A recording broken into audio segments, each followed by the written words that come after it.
We're back with best-selling author Philip Yancey asking, if there is a God, why does God not stop evil?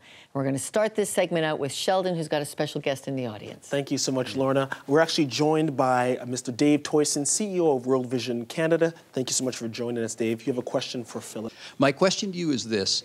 The genocide in Rwanda in 1994 was certainly one of the worst of the 20th century. And they say roughly 80% of the people in Rwanda were going to church.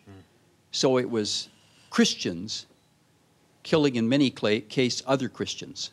And it was a massive, massive genocide. And I'm just curious, when we talk about why, this is within the very household of faith that this terrible thing has taken place. I've learned a lot from a one-word theologian named Bono.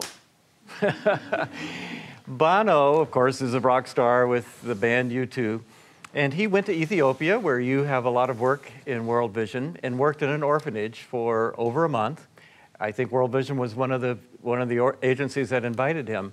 And when he came back, he was angry at God. He said, my prayers had changed. I was just lashing out at God. God, why did you allow these things to happen? And gradually, as he kept praying, he heard, Bono, what are you doing about it? That God, he learned that God is choosing to let God's presence be known through people like us. Bono said, you're right.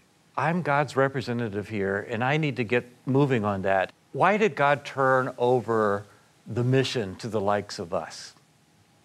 I think God takes some sort of parental pride in watching us do, in our fumbling, error-prone way, what God could do with a snap of a finger.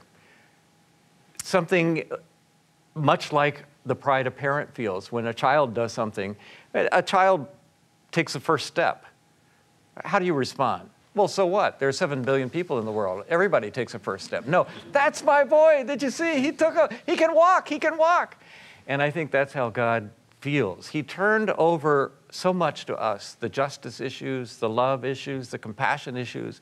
And it's up to us who represent God to show God's presence in the world. So how do we respond in the example of Jesus then? We look for the vulnerable, we look for the hurting, we look for the needy, and we show God's love and care for the most vulnerable people in society. If we're not doing that, we're not following Jesus. If we're doing that, we're following Jesus. The great record of God with humanity, the Bible, you say it would have us focus not on this question of why, but on the question of response. There's some things we can't control in life. In fact, there's a lot that we can't control. But our response is the one thing we're asked to submit to God, to allow that God to somehow make good out of bad, to somehow take the bad things that happen, the suffering that happens, and recycle that, redeem that, turn it into something good. Philip Yancey, we are going to be back after this, so stick around, but first we're going to check in with Sheldon Neal. This question goes to you at home. We ask this: is there a purpose to suffering? Please send your answers by phone, email, Facebook, or Twitter. Is there a purpose to suffering? Be part of the conversation. Okay, coming up, where is God when life seems to fall apart? That's after the break.